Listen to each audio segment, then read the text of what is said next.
Thank you for the introduction. Yeah. My name Marcel Tibaleka, already Ambassador of Uganda in Mali. Mr. Rui Duarte Barros, Yeah. former President of the Guinea-Bissau. Prime Minister. The Honorable Han, the former Prime Minister of Armenia, is here. He just is around here. And Mr. Mark Dan Ferrer, who is not with us, I'm told, as a representative. Distinguished delegates, distinguished participants, ladies and gentlemen, I greet you and thank you for the organizers for inviting me to address this congregation on the important topic of sustainable business, tourism, responsible investments. Before I proceed, I extend sincere apologies from the Honorable Minister of Tourism, Wildlife and Antiquities, who should have presented this keynote address. It is now my great honor and privilege to deliver the same.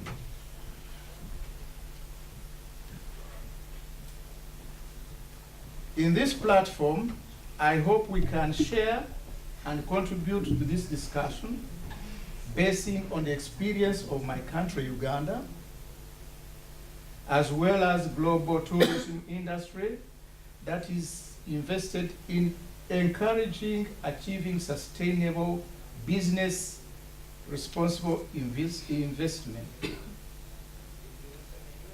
The sustainable challenge. Sustainability is a global responsibility as we all are affected by the same issues. Because of this, global action has to be taken in order to ensure the development of sustainable business and responsible investment globally. The United Nations Sustainable Development Goals, SDGs, have been developed to guide international sustainable development. All international environment protocols, including the Paris Agreement, aim to promote sustainability globally by addressing the threat of climate change.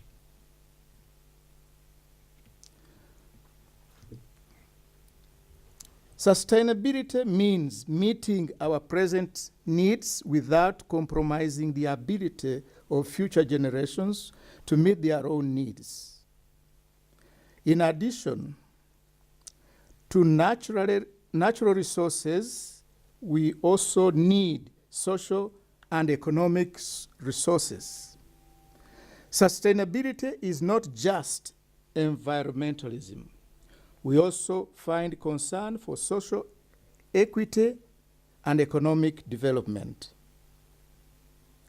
Sustainable development changes regionally Africa.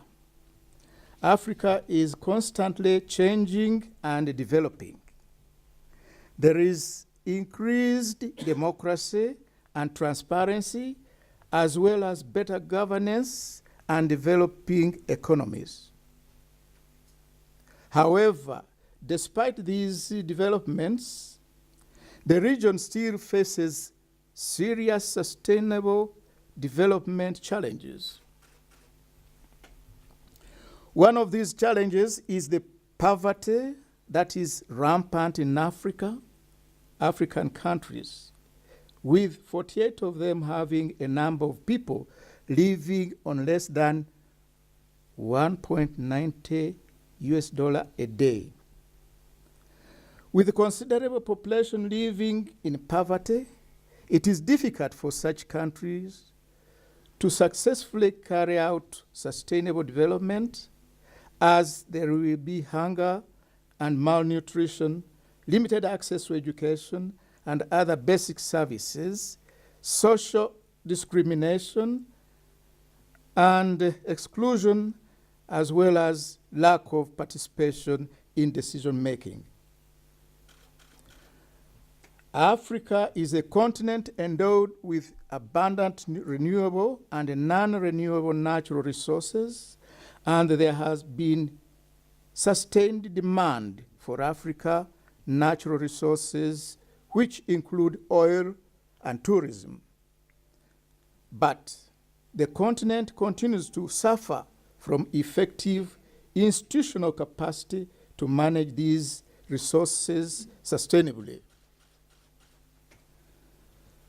Some of these countries have been unable to carry out sustainable development due to poor governance and policies, while others are due to financial constraints. Achieving success in a program as huge as the Sustainable Development Goals requires a massive amount of financial investment that some African countries cannot afford. Sustainable development challenges for Uganda now. Uganda was one of the first countries to develop in 2015, 2016, 2019, 2020 National Development Plan in line with SDGs. However, there are still some challenges that we as a country face that hinder sustainable development, especially in regard to our tourism industry. One of these challenges are the climatic change in Uganda that negatively affect the sector. Such changes in a temperature are likely to have significant implications for water resources, food security, natural resources management, human health, settlements, and infrastructure, which make sustainable development in Uganda and in the tourism sector challenging. Impact of tourism development. According to UNWTO, the object of sustainable tourism is to retain the economic and social advantage of tourism while also reducing or mitigating any undesirable impacts on natural, historic, cultural, social environment. This can be done by balancing the needs of tourists with those of the destination in order to maintain a long period of time. The tourism industry greatly relies on the environment more than any other industry in the economy, which results in the direct negative and positive impacts to the ecosystem globally, regionally, and locally. Positive impacts of tourism. Generally, if tourism is developed sustainably, it greatly contributes to the foreign exchange earnings in the country, which can be used to improve people's standards of living. In Uganda, tourism is driving force for GDP, growth, employment, foreign exchange earnings. Tourism is already contributing over 6 trillion to GDP and bringing in over 1.4 billion US dollar in foreign exchange. In Uganda, an increase of 100,000 tourists increases GDP growth rate by 1%. One of the UN Sustainable Development Goals is gender equality. In many developing nations, the number of women is still low in the labor force. Yet, the tourism industry, with the low employment entry barriers, is a big contributor to employment.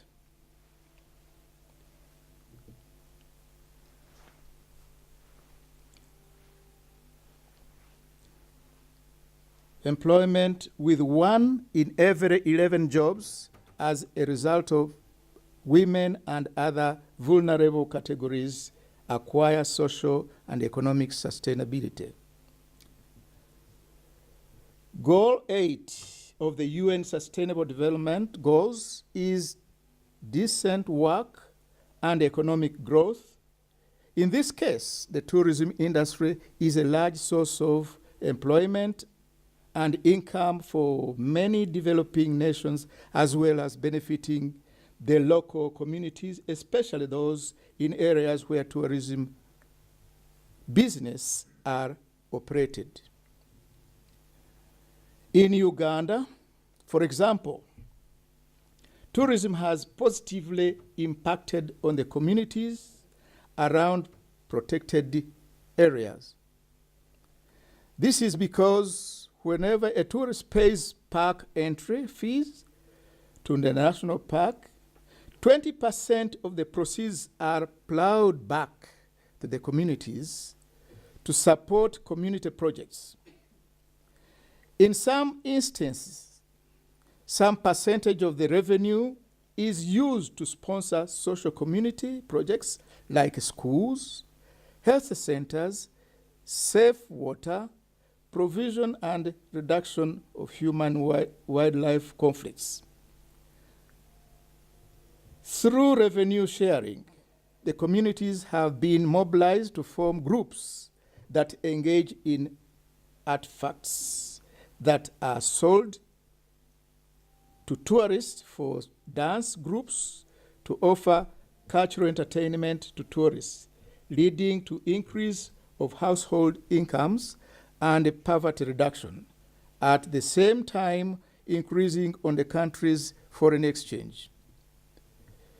For example, the government has supported communities around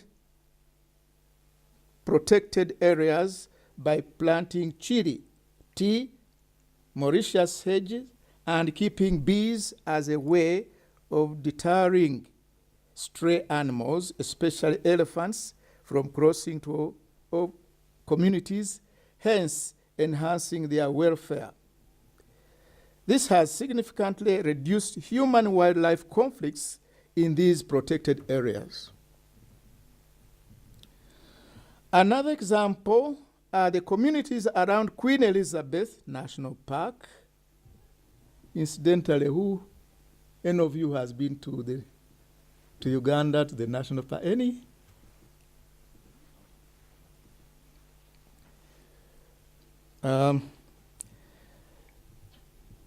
That elephants collect elephant dung, make books, paper, and briquettes out of it. The paper is usually appealing to tourist facilities, especially the guest book, and can also be processed further to produce paper bags, where tourists can carry their items, gift cards, postcards, calendars, and books for the use in the local and regional schools. The dung is readily available in the national park as well as gardens where elephants often feed. The residual after paper production are used to produce briquettes for hotel and domestic energy use. This has potential to reduce tree cutting for charcoal burning. Socially, tourism encourages the preservation of traditional customs, handcrafts, and festival that might otherwise have been allowed to wane, and creates civic pride.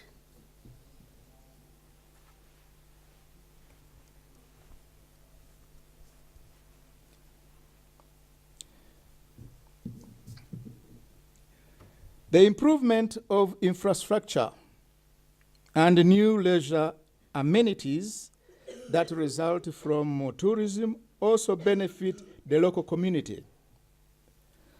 All these interventions have helped drastically to reduce poverty levels amongst our communities, hence ensuring sustainable development to coexist of the communities and wildlife in protected areas. Of course, we have negative impacts of tourism. The negative impacts of tourism can be categorized into social, economic, and environmental. Tourism poses a threat to a regional natural and cultural resources, such as water supply, beaches, coral reefs, and heritage sites through overuse. Tourism has a negative impact on resources and energy, as most tourism facilities use large amounts of water and electricity, which negatively impact on consumption and production goal. For example, only less than 3% of the world's water is drinkable. So, the world must ensure that water is used sustainably. Tourism facilities do also pollute water faster than nature can recycle and purify water in rivers and lakes, which is damaging to ecosystems.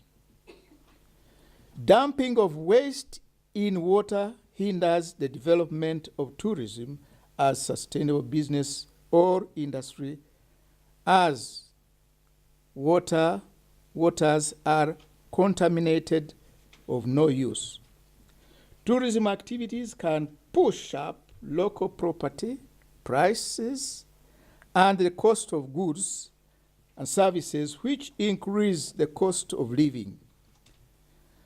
Money generated from tourism does not always benefit the local community, as some of it leaks out to huge international companies such as hotel chains. Visitor behavior can have a detrimental effect on the quality of life of the host community, e.g., demonstration effect. Tourism also brings about crowding, congestion, where human-wildlife conflicts exist around protected areas. Tourism can even infringe on human rights, with locals being displaced for their land to make a way for the new hotel and tourist attraction investments. In addition to tourism sector is generally contributing to greenhouse gas emissions, especially through the transport of tourists, which causes climate change.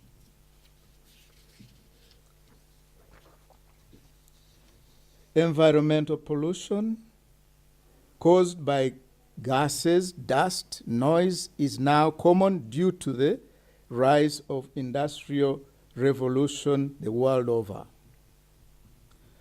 Sustainable businesses and responsible investment in Uganda.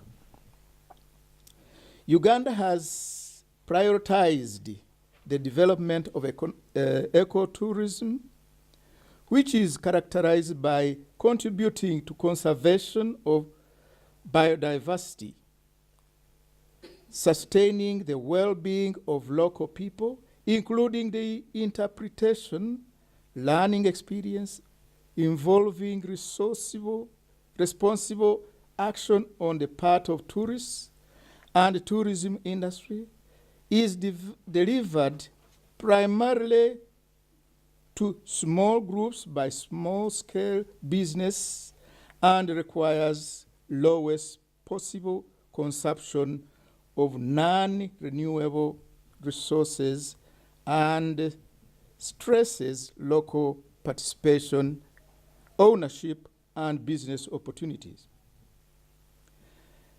Ecotourism therefore aspires to achieve sustainable development results. This means that the planning and development of the tourism infrastructure, its subsequent operation, and also its marketing to focus on environmental, social, cultural, and economic sustainability criteria.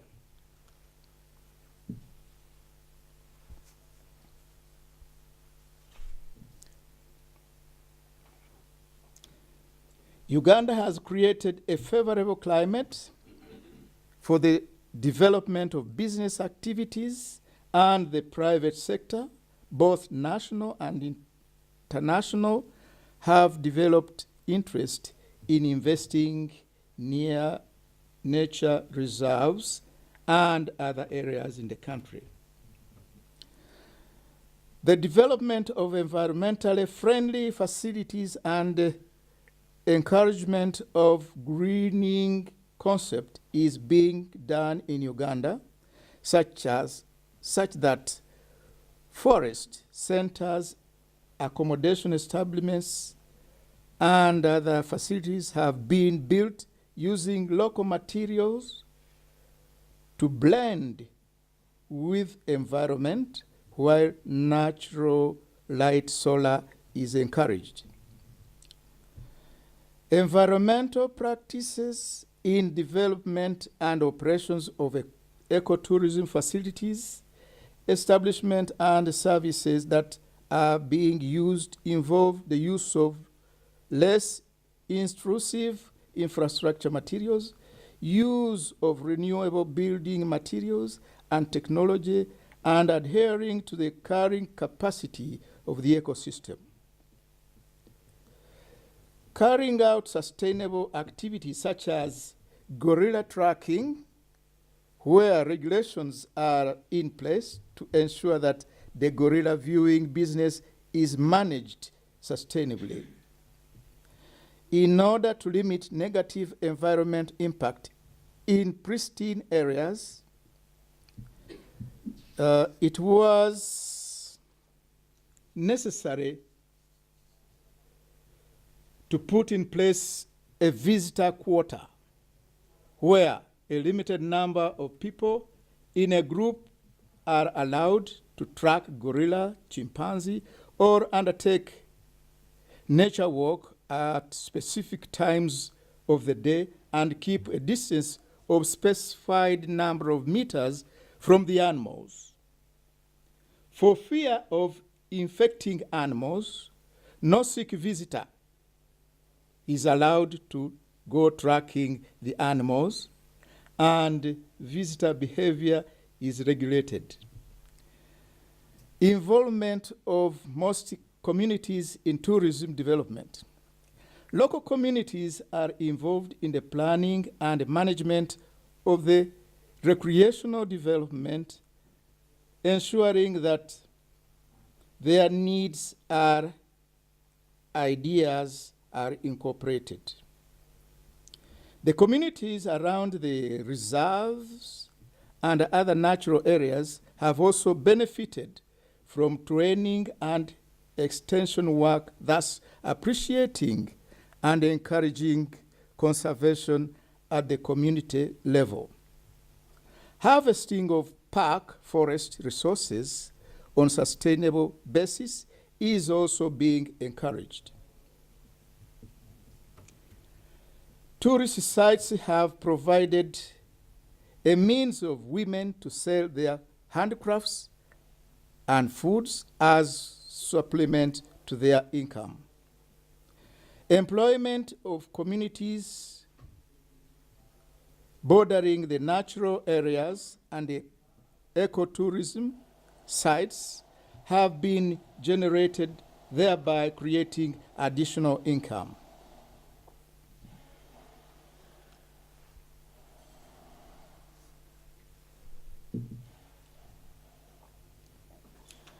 Employment to communities bordering the natural resources are the ecosystem sites, As a result of ecotourism development in Uganda, illegal activities have reduced tremendously, while the community's standard of living have improved. At the same time, wildlife has been conserved. Challenges faced by the tourism industry in Uganda. Climate change. One, climate change. Uganda is invested in sustainable development.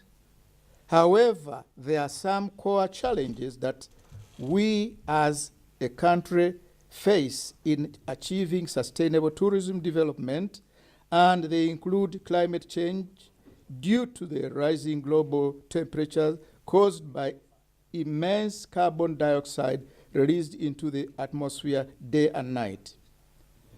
In 2012, Uganda was ranked as #1 tourist destination by Lonely Planet, the largest travel guidebook publisher in the world. This is because our country has a tropical climate supporting diversity of fauna and flora, snow-capped mountain on the summit of Elgon, Rwenzori, attracting visitors all the year round. But all these natural resources are being threatened by increasing global average temperatures. Uganda has experienced warm to hot conditions with temperatures ranging from 24.50 Celsius to 33.80 Celsius. As a result of climate change, the snow-capped peaks on Mount Rwenzori are slowly beginning to melt, while there is emergency of invasive species in protected areas. This can, in the long term, result in decrease of tourists visiting the destination, thus reducing the income generated from tourism in Uganda and its sustainability. Deforestation. There has been a change in the forest cover between 1990 and 2005 as Uganda lost 26.3% of its forest cover, or around 1,297,000 hectares. This resulted in a 24.7% loss in habitats, causing loss of biodiversity. Uganda has come 86 known species of amphibians, 19% of Africa's richest, 1,063 birds species, 50% of Africa's richness, mammals making 39% of Africa's richest, and 142 species, reptiles, 14% of Africa's richest. Of all these, 1.1% are endemic, meaning they exist in no other country, while 3.1% are threatened. Thus, deforestation is a core challenge of sustainable development on tourism. Poaching. Uganda tourism is dependent on wildlife. Thus, in order to promote sustainable development in tourism, we have to produce our main tourism product. Sustainable development of the tourism industry is threatened by poaching of wildlife and illegal trade of wildlife species. A reduction in wildlife will no doubt result in a decrease in tourism arrivals to our country. Illegal trade in wildlife trophies. This is due to the lucrative illegal trade in ivory. Rampant poaching of wildlife threatens sustainable tourism in Uganda. Way forward. Afforestation. There are organizations that have been set up to encourage Ugandans to carry out afforestation rather than deforestation. 2, implementation of international agreements. Uganda is a member of the Convention of International Trade in Endangered Species, of which fauna and flora, and therefore has put into force. 3, policies, regulations, and guidelines. Uganda has developed policies, regulations, and guidelines to guide and ensure sustainable development of the different sectors, including tourism. Agencies such as the National Environmental Management Authority, NEMA, has been put in place to ensure that all that development projects take the conservation of environment into perspective in order to attain sustainable development. Ban on polythene bags. The government of Uganda has banned the production of polythene bags in order to reduce on pollution and preserve the environment. In conclusion, tourism has the force to propel economies to shift from being peasant-based to middle and prosperous economies if we planned. This calls for efforts to ensuring that the development made in form of investment don't have negative effects onto the social well-being of communities as well as the environment where these developments are made. It is therefore a concern of everyone world over to ensure that tourism development is done in a sustainable way as to enjoy the fruits today and in the future. I thank you.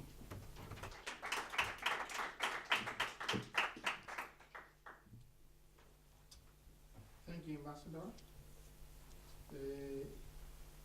Before we begin for the question, we have the next speaker from Burundi. He talked about tourism also. But Ambassador, I want to thank you again for your debate about tourism in Uganda and how tourism sustainable in Uganda is done. You talk about the climate change and the sustainability of the resources in Uganda and these sustainable development goals, the impact of tourism development, positive impact and the negative impact of the tourism, and the impact also for the community, local community tourism in Uganda. And at last, about the challenges, and the Uganda is signatory of several conventions, international conventions, and the member also of the many international organizations in charge of environment and the biodiversity in the world. So I want to thank you again. Please, if you have some question for the Ambassador, please, thank you. Yes? Yeah. Hello, Your Excellency. My name is Marcel. I'm from the USA. During your speech, you mentioned that tourism has a negative effect on the culture of the areas that have high tourism. And how is that possible? Obviously, tourism has been good for strengthening cultural values for some people. How can it be negative? Well, negative in that sense, what they meant being negative, say for example, the local communities may be based somewhere. Then all of a sudden they are told to migrate, go away, because they want to put up an infrastructure for the tourists. And naturally, when they are told, you go away, sometimes they don't find where to go the next. Say, where do we go? So that starts beginning now creating conflicts. Say, is it because the tourists are coming here that we are being displaced? So that, I think that's the negative, what they say.